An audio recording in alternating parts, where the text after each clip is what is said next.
സംസ്ഥാനത്തെ സ്വകാര്യ ആശുപത്രികളിലെ നഴ്സുമാർ വീണ്ടും സമരത്തിലേക്ക് കടക്കുകയാണ്. ഇന്ന് സൂചനാ പണിമുടക്കും 26 മുതൽ സംസ്ഥാന വ്യാപകമായി അനിശ്ചിതകാല പണിമുടക്കും ആരംഭിക്കുമെന്ന് യുണൈറ്റഡ് നഴ്സസ് അസോസിയേഷൻ അറിയിച്ചു. ശമ്പള പരിഷ്കരണം ഉൾപ്പെടെയുള്ള ആവശ്യങ്ങളിൽ മാനേജ്മെന്റുകളുമായി നടത്തിയ ചർച്ചകൾ പരാജയപ്പെട്ടതിനെ തുടർന്നാണ് വീണ്ടും സമരത്തിലേക്ക് കാര്യങ്ങൾ പോകുന്നത്.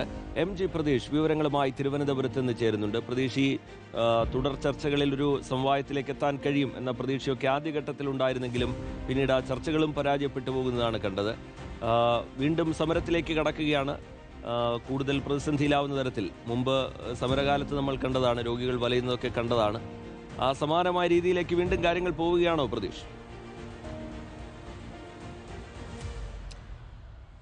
അർജിത്ത് 40,000 രൂപ അടിസ്ഥാന ശമ്പളം വേണം എന്നതാണ് ഈ സ്വകാര്യ ആശുപത്രിയിലെ നഴ്സുമാരുടെ ആവശ്യം. ഈ ആവശ്യങ്ങൾ ഉന്നയിച്ച് നേരത്തെ സമ്പൂർണ്ണ പണിമുടക്കിലേക്ക് ഉൾപ്പെടെ നഴ്സുമാർ കടന്നിരുന്നു. ഈ ചില സ്വകാര്യ ആശുപത്രി മാനേജ്മെന്റുമാർ അത് അംഗീകരിക്കുകയും അത്തരത്തിൽ കരാർ ഒപ്പിടുകയും ചെയ്തു. പിന്നീട് ഈ വിഷയത്തിൽ ഹൈക്കോടതി ഇടപെട്ടതോടുകൂടിയാണ് UNA ഈ സമരം പിൻവലിച്ചത്. പക്ഷേ ഇപ്പോഴും 28 പ്രധാന ആശുപത്രികൾ ശമ്പള വർധനയ്ക്ക് തയ്യാറായിട്ടില്ല. ഈ ആശുപത്രികളിലാണ് നിലവിൽ സ്വകാര്യ നഴ്സുമാർ സമരത്തിനിറങ്ങുന്നത്.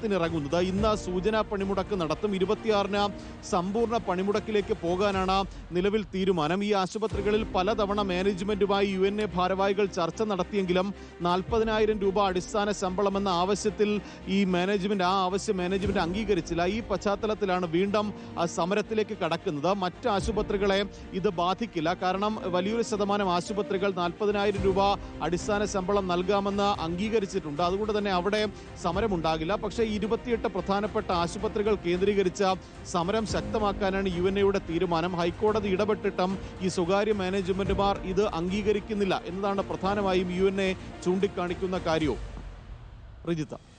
MG പ്രതീഷ് തിരുവനന്തപുരത്ത് നിന്ന് വിശദാംശങ്ങൾ പങ്കുവെക്കുകയായിരുന്നു. ഒരു സമരകാലത്തിലേക്ക് വീണ്ടും നഴ്സുമാർ കടക്കുകയാണ്.